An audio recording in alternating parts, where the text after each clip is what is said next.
ቤተሰብ ዛሬ በድጋሚ ተከስቻለሁ። ትናንትና የፓን አፍሪካን እንቅስቃሴ በተወሰነ መልኩ ለማስተላለፍ ሞክሬ ነበር። እንዳልኳችሁ የመጀመሪያው የፓን አፍሪካን እንቅስቃሴ በ1900 በእንግላንድ ለንደን ውስጥ ነው የተከናወነው። የሁለተኛው ደግሞ በፓሪስ፣ ሶስተኛው በሊዝበን፣ አራተኛው ዋሽንግተን አሜሪካ፣ አምስተኛው በጣም ታዋቂው ማንቸስተር መልሶ እንግላንድ ነው።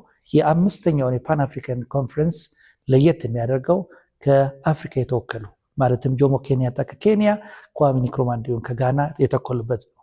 ግን እንደዛም ሆኖ የፓን አፍሪካን እንቅስቃሴ አድጎና ጎልብቶ 1963 ላይ በዚህ በአዲስ አበባ በኢትዮጵያ መዲና በሆነው አዲስ አበባ ኮንፈረንሳቸውን አካሂደው የቀድሞ የተባበሩት የአፍሪካ ድርጅትን መስርተዋል። እሱ አድጎና ጎልብቶ ነው ዛሬ የአፍሪካ ህብረት የሆነው ማለት ነው። ስለዚህ እንደዚህ አይነት ጠቃሚ የቱሪዝም መረጃ ማግኘት ሲፈልጉ ይህን ቤት ፎሎ ማድረግ፣ ላይክ በማድረግ እንዲሁም ኮሜንት ካላችሁ መጻፍ፣ ሌሎች ደግሞ ሊንኩ እንዲደርስ ሼር ማድረግ አትርሱ። እንደዚህ አይነት ነገሮችን በኤስዲኤፍ ቱር ኤንድ ትራቭል ማግኘት ትችላላችሁ። ስለምታደርጉት ነገር ሁላ አመሰግናለሁ ባይ